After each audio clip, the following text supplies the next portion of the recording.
Greetings to everyone at the Xavier University, Bhubaneswar. My name is Swapnadip Dutta, and I'm currently working as a chef de partie in the bakery and confectionery department at the Taj Exotica Resort and Spa in the Andamans. Well, today I'm here to speak on the topic food transcending borders. Now, first of all, before we go deep into the topic, I wish to ask you one thing. What exactly comes in your mind when I say the word food? Think over it. So, for you, do you think it is something which is there just to satisfy your hunger? Like, is it a part of just your mundane routine every day? I don't think so, it is so, at least for the current generation. Food is no more what we eat. It has become an experience. And there are so many memories attached to it. It could be a dish which you're trying out for the first time, which you have never tried before. Or it could be sharing a meal with your near and dear ones. It also could be going to a restaurant to experience a particular cuisine which you have never tried.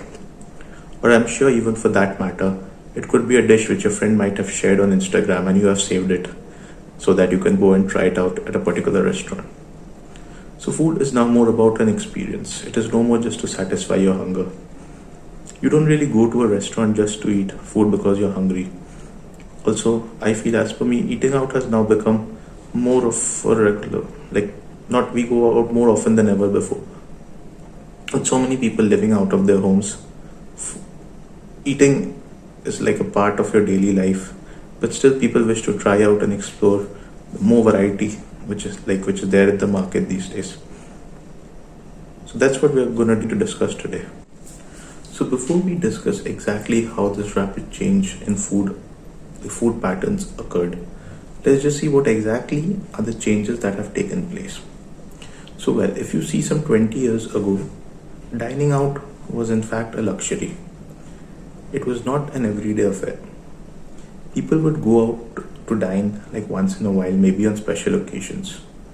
Unlike the current generation, where we are eating out on most days and eating at home on very few days.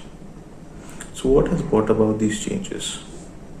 Well, first of all, the restaurants. In earlier time, restaurants which served international cuisines were very less in number, and they didn't really appeal to the masses. But today, on the other hand, you can get international meals at the most affordable rates ever. In fact, today it is as easy to get a meal to deliver to your doorstep just by the click of a button. Also, if you see in earlier times, there were not many restaurants which were based on particular concepts.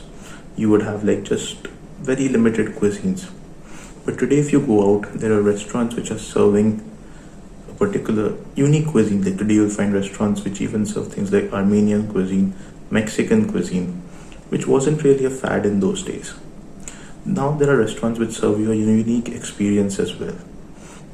For example, you might be sitting inside a train and having your food. You might have robots come and serve your food at the table. So all this has really made eating out an experience. It is no more like a luxury affair which you can afford once in a while. It is something which has appealed to the masses, and people eat out more often than ever.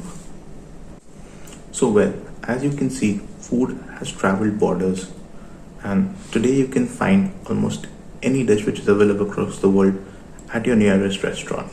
But yes, obviously, it won't be as authentic as it is at the place, because there are obviously changes due to the availability of ingredients, the cooking methods, and more such things. To explain this, let me give you a small example.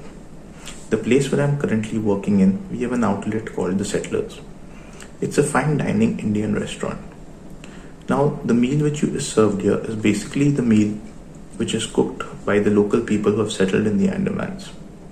So the chefs here, they've gone out to the small tribal houses and all, and seen what they cook, what kind of ingredients they cook with, and have developed a 7-course menu. So the people who have settled here are basically the people who have come from the entire eastern coast of India. So there are people who have come in from West Bengal, there are people who come from Jharkhand, Orissa. So basically in Settlers, we serve the food which is from the people who have settled in Andamans. So these are people who have traveled all the way from the various parts of the eastern coastal areas, from the states of West Bengal, Orissa, Jharkhand, Andhra Pradesh, and even Tamil Nadu.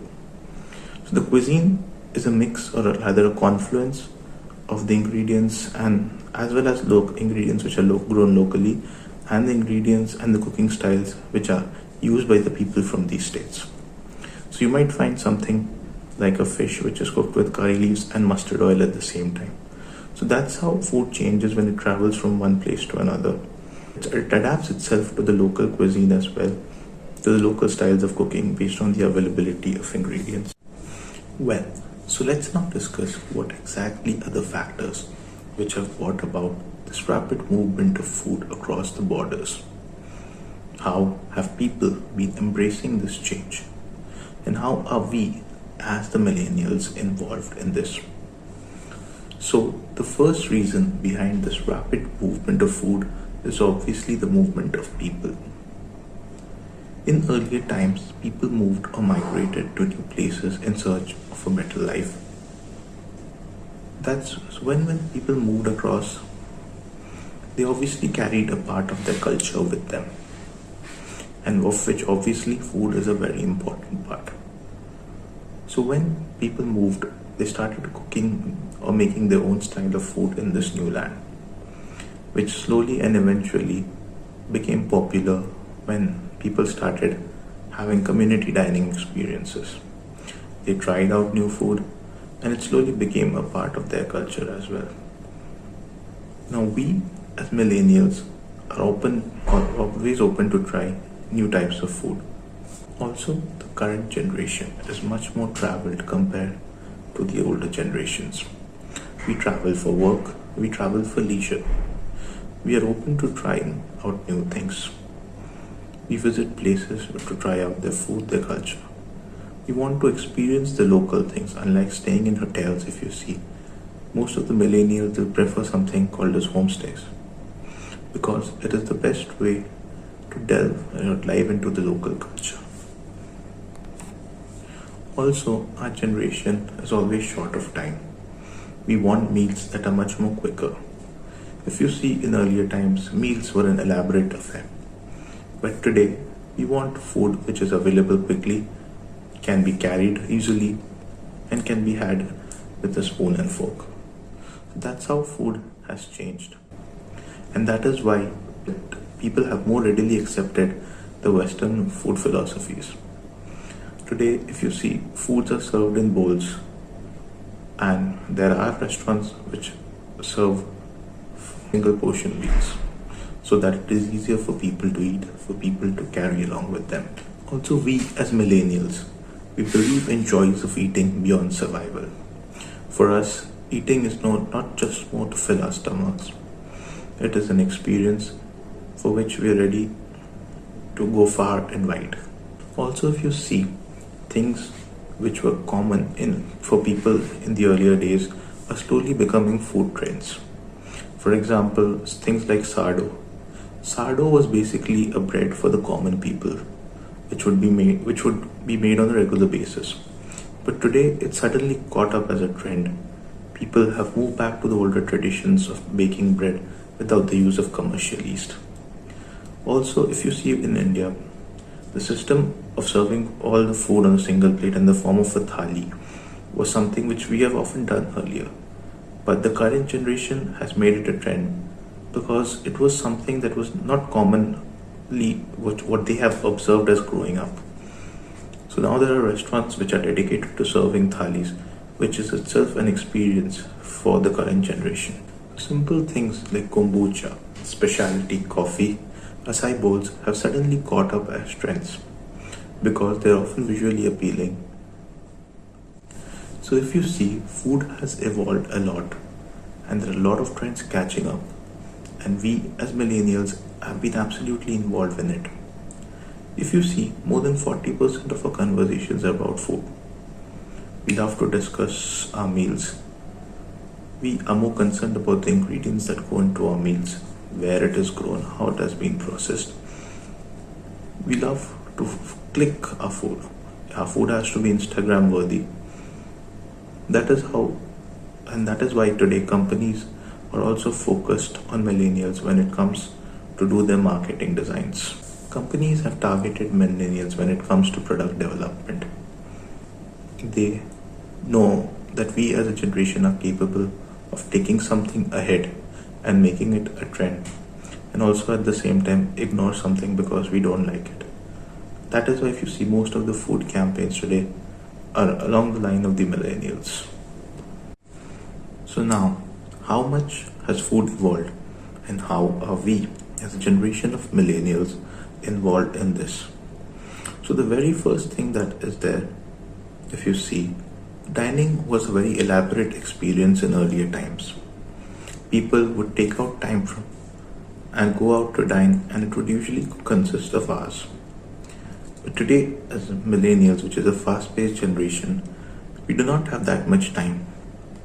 We wish to get our meals quickly and something that we can carry around and something that can be eaten without much of an hassle. Because of which, something like a multi-course meal is slowly fading out. We want our meals to come to all together in a single serving so that we can carry it along with us easily. Also, if you see, the variety of ingredients that we have today is much more than what we used to have earlier. Today we have access to ingredients across the world. Something which is freshly harvested today in some other part of the country can be easily made available here by the next day itself. Today's generation is very much focused on what they eat. We love to know where our ingredients have come from, how they have been sourced, whether they have been organically grown. So things such as these is what makes dining for a millennial different compared to what it was in the earlier times. Also, another important fact is visual appeal. As they say, we dine with our eyes. Our food has to be Instagram worthy. We love to click the meals that we eat. If you see today, whenever a dish comes to your table, the first thing that we do is click a picture of it.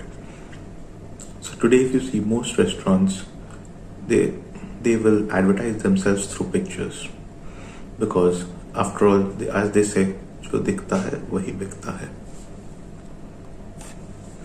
And also the food should sound interesting. Gone are the days when something simple, a simple sounding dish would appeal to the masses. Your dish should have ingredients. It could be something like simple local ingredients, but should be made in such a way that it sounds appealing to us. So this is how the whole food trend has changed and how the market is currently catering to the millennial generation. We as a generation have a much more say when it comes to experiencing a meal. And because of how we connect with people, most food companies try to advertise their products through millennials. So I would like to sum up by saying that as you see, we as a generation have a lot of potential to drive the trends, to differentiate the good from the bad. So let's divert this abundance of energy towards the right direction. Thank you and have a great day.